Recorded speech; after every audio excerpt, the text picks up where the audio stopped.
देखिए बड़ा नाजायज़ रिश्ता है, बड़ा नाजायज़ रिश्ता है और ये इतना नाजायज़ है कि मोदी जी को मुंह खोलने में शर्म आ रही है। और गांधी का अपमान जिस तरह से किया जाने लगा, जो देश के लिए शहीद हुए राजीव गांधी और इंदिरा गांधी का अपमान होने लगा, तो उसी दिन से बचाना पड़ रहा था जब नरेंद्र मोदी जी सत्ता में आने को तैयार हो रहे थे। ज्योतिरादित्य सिंधिया बोलते थे, उनको पार्टी बदल के वो पार्टी बदल गए।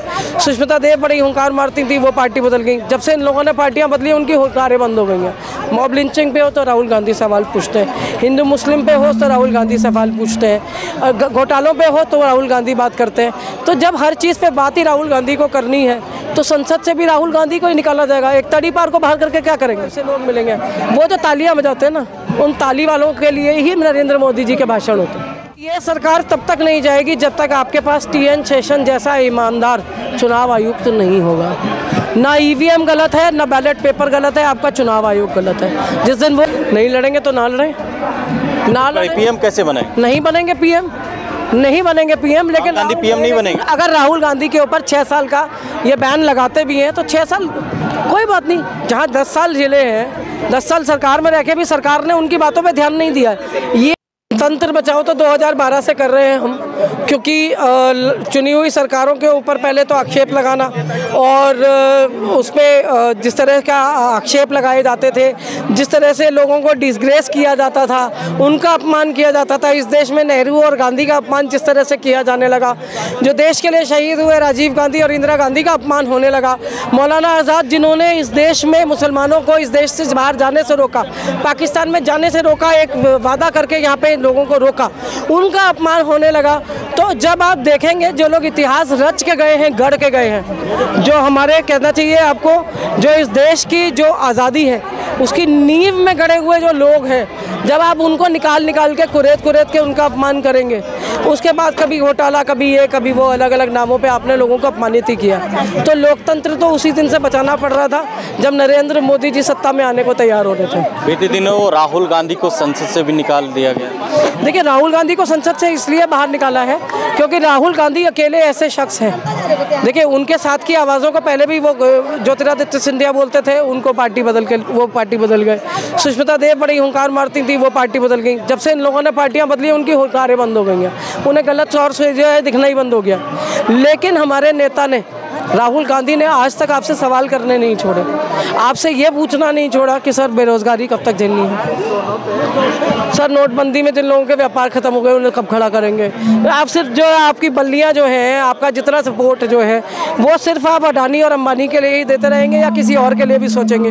तो जब आप ऐसी सरकार से लगातार मॉब लिंचिंग पे हो तो राहुल गांधी सवाल पूछते हैं, हिंदू मुस्लिम पे हो तो राहुल गांधी सवाल पूछते हैं, घोटालों पे हो तो राहुल गांधी बात करते हैं। तो जब हर चीज़ पे बात ही राहुल गांधी को करनी है तो संसद से भी राहुल गांधी को ही निकाला जाएगा। एक तड़ी पार को बाहर करके क्या करेंगे? दूसरी तरफ मोदी का भी मुद्दा चल रहा है, साथ में अडानी का रिश्ता क्या है, क्या लगता है? देखिए बड़ा नाजायज़ रिश्ता है, बड़ा नाजायज़ रिश्ता है और ये इतना नाजायज़ है कि मोदी जी को मुंह खोलने में शर्म आ रही है।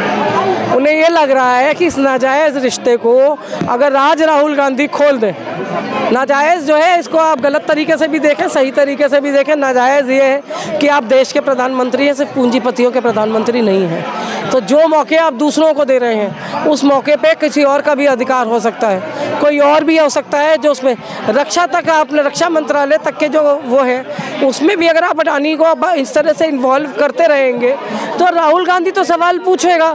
क्यों? क्योंकि उसने इस देश के लिए जो सबसे ज़्यादा गवर्नेंस दी है वो उस आदमी के परिवार ने दी है। तो सवाल पूछने का अधिकार किसी भी गधे घोड़े से पहले राहुल गांधी का।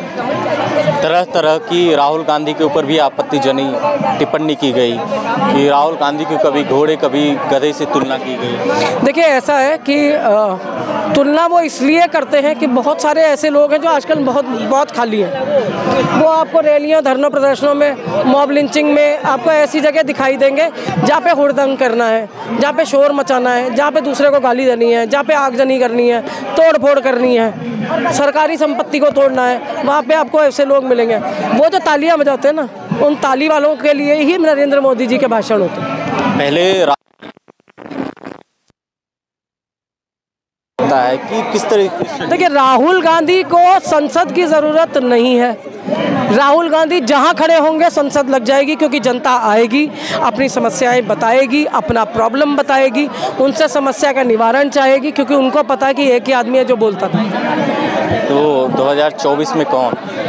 देखिए 2024 में टक्कर जो है इस बार जो है बड़ी ज़बरदस्त मिलने वाली है, और अगर भगवान ने चाहा और इस देश की डर लग रहा है किस चीज़ से कि सरकार कहीं चली? नहीं, सुनिए, मैं मौजूदा सरकार के बारे में एक चीज़ बड़े उससे कहती हूँ कि ये सरकार तब तक नहीं जाएगी जब तक आपके पास TN शेषन जैसा ईमानदार चुनाव आयुक्त नहीं होगा। ना EVM गलत है, ना बैलेट पेपर गलत है, आपका चुनाव आयोग गलत है। जिस दिन वो ईमानदार हो गया, वो स्वतंत्र हो गया, आज़ाद हिंदुस्तान का जो इस विश्व की सबसे बड़ा लोकतंत्र है, उसका अगर जो चुनाव आयोग है आज़ाद हो गया मौजूदा सरकार के पंजों से, तो एक अच्छा चुनाव होगा और राहुल गांधी प्रधानमंत्री बनेंगे।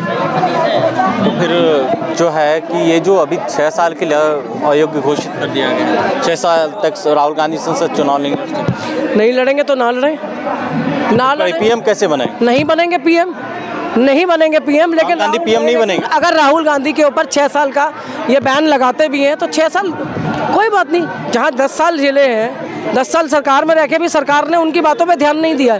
ये अलग बात है कि जिस राहुल गांधी को पप्पू साबित करने के बाद उनकी वो सुनना नहीं चाहते, उनके मुंह खोलते ही इनके सारे मंत्रालय, ट्रोल आर्मी सब लग जाते हैं उसी राहुल गांधी के पीछे।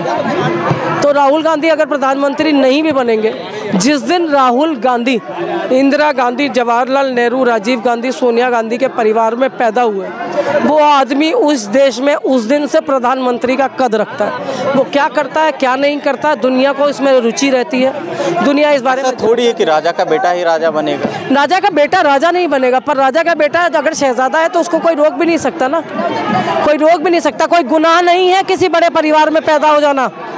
जरूरी नहीं है कि आप जबरदस्ती गरीब दिख के आप वो ख़त्म करें, अपना रुतबा रुआब ख़त्म करें।